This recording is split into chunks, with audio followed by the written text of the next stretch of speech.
it's Az here from Heel vs. Babyface with Emergency Az number 37. The Q&A between Ian and Dickbag has just ended, and I can't believe I'm going to say this. Did he call him Dickbag? Ended, and I can't believe between Ian and Dickbag has just ended, and Okay. I can't believe I'm going to say this, but Blizzard have addressed everything. Absolutely everything in this Q&A, and this is unbelievable. They have addressed the outside world problems and the fact that there's nothing to do. They've addressed the fact that Mythic Plus, Dungeoneering, and Raiding are the only ways forward in terms of progression for your character. They addressed the fact that island expeditions are...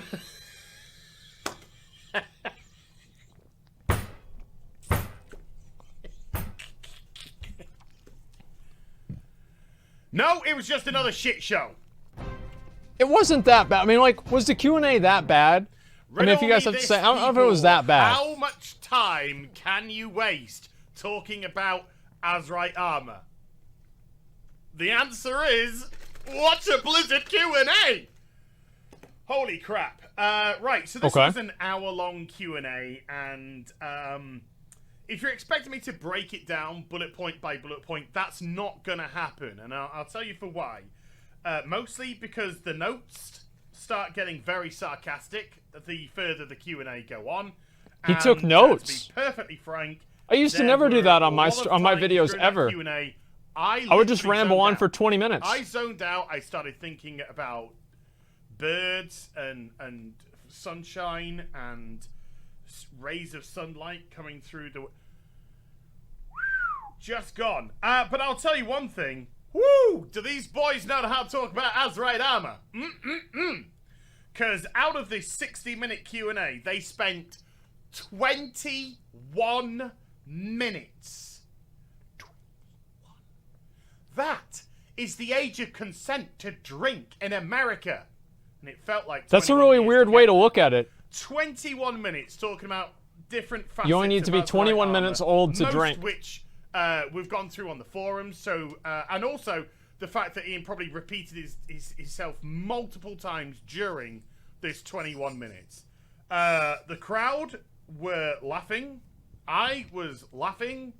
It was hilarious to watch because, oh my god, what a... Right, so 21 minutes on Azrite armor. Done. We then had 6 minutes on tank balance. Now, I haven't broken everything down by minutes because I was playing that game and then I got bored. Because I'm trying to make my own fun watching this. It's it's an hour-long comedy show with not a lot of laughs. So you got to make your own fun up.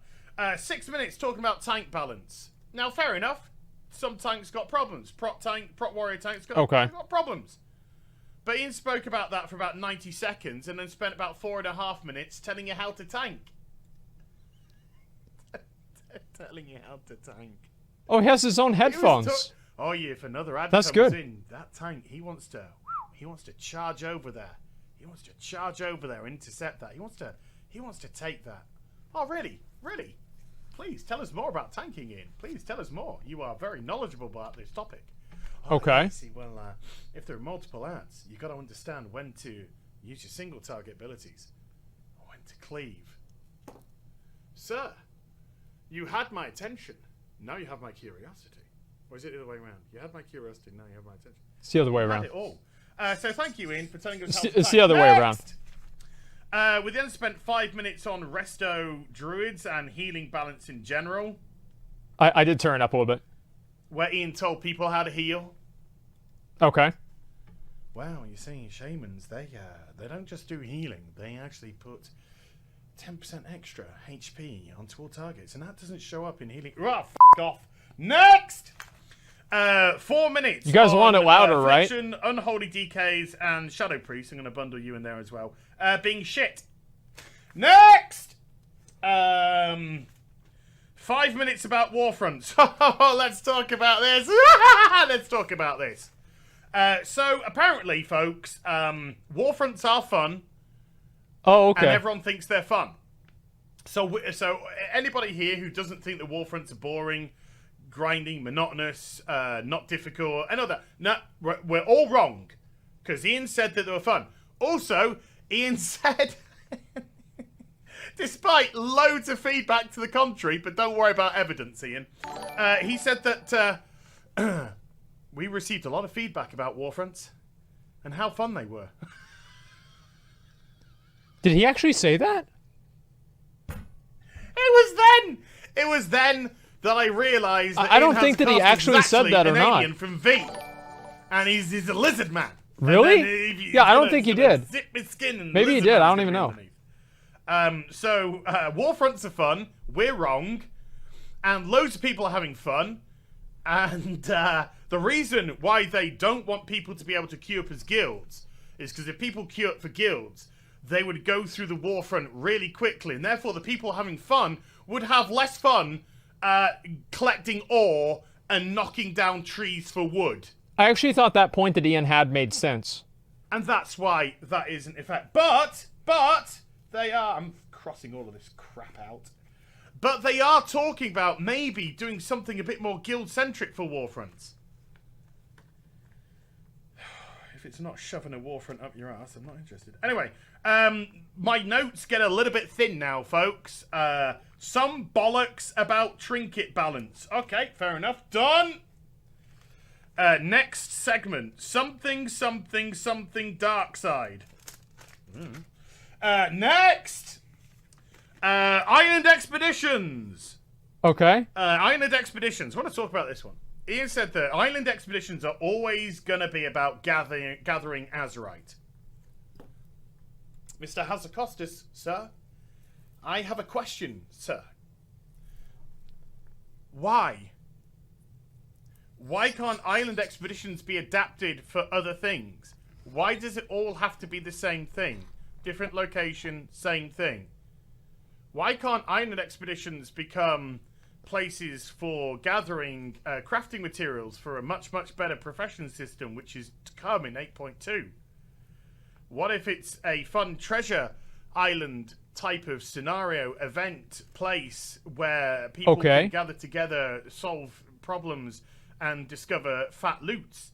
No. Okay, it's about gathering Azerite armor.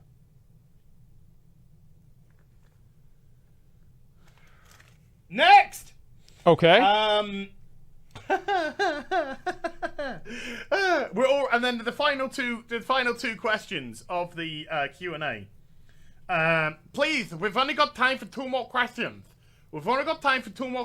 So let's make these questions pertinent and prominent.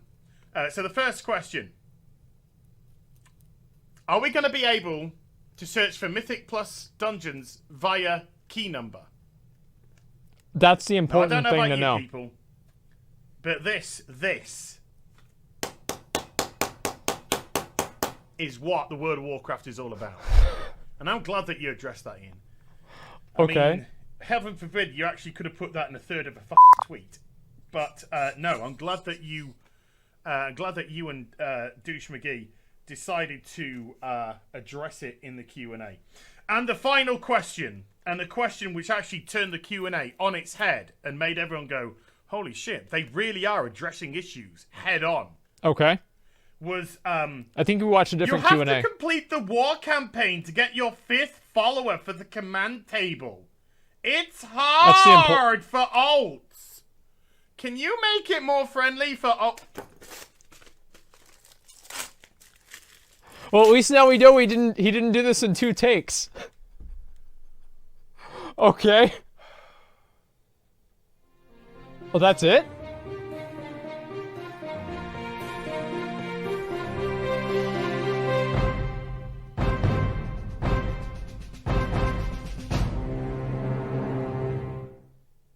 So, I don't know, man. Like, I feel like he might be a little bit, I think he might be a little bit pessimistic about it, in my opinion. I do think so, to an extent. But at the same time, I think that what he's saying does also kind of make a little bit of sense. And it's one of those things where it's like, yeah, I mean, like, it's partially true. You know, like, what he's saying is kind of true. Like, obviously, they didn't answer the questions in the way that I think a lot of people wanted them to be answered and the questions that people wanted to answer. But overall, I didn't really think the Q&A was absolutely terrible either. I don't know. What do you guys think? Was he being unfair or not? He likes Final Fantasy too much? I don't think he plays Final Fantasy anymore, actually. I'm not sure. Maybe he plays it off stream or something. But as far as I know, he doesn't play it like on stream anymore. So I don't know if that's true. 370 people for normal deer? Well, why wouldn't you invite high item level people, right? I mean, it doesn't make any sense to like not invite people that are like really geared. So like, I don't know. To me, I feel like I think like, yeah, he might be being a little bit too hard on him. But at the same time, I think it's good that he is being hard on them at the same time, because like Blizzard, I don't know. I just feel like it's okay to like to criticize them, I guess. And it's good that he's in the community, even though like I might not necessarily agree with like every single thing that he's saying, I guess. Does that make sense? Yeah. Why do normal if everyone's already geared? Because heroic, they'll be able to trade more gear in normal and not in heroic, so it wouldn't even work. Criticize everything. So what did you guys think about the Q&A?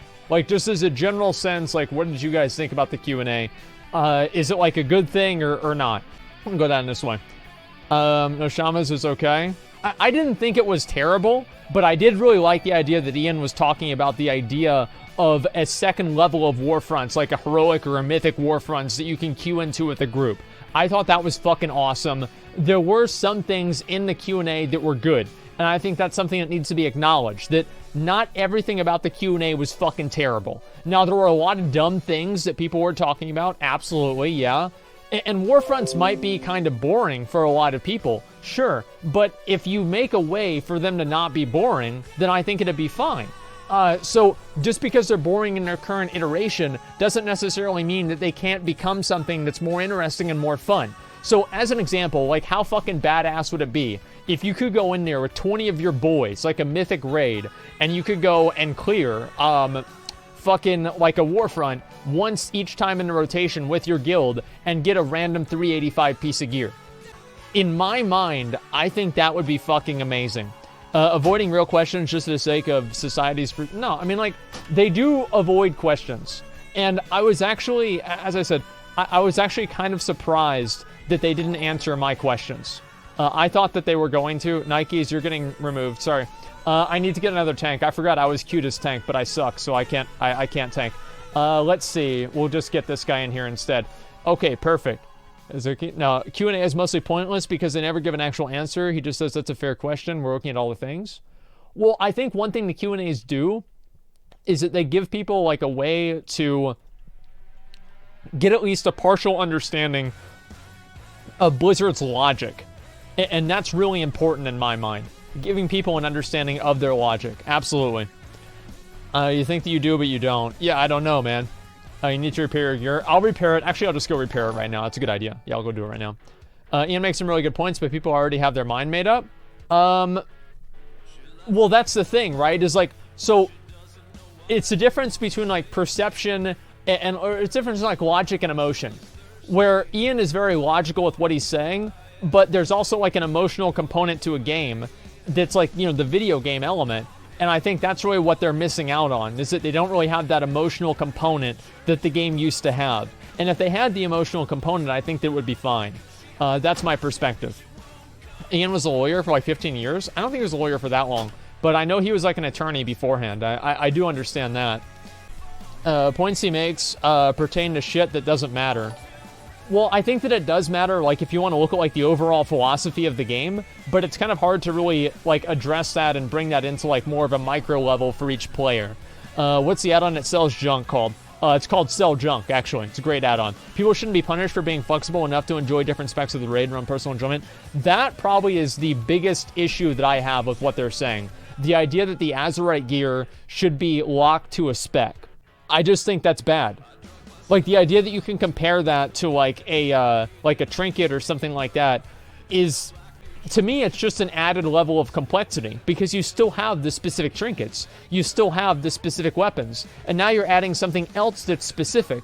So you're adding another barrier to entry in order to play another spec. And I don't like that. I think that's mainly the issue that I have. Did you have the Legion Legendary locked to a spec? Well, you did, yeah. And people didn't like that either, and they changed that. And they considered that a mistake. So that's what's concerning, is that they're basically rationalizing one mistake that they're making right now with something that they already admitted was a mistake in the past. So you can see why that's confusing.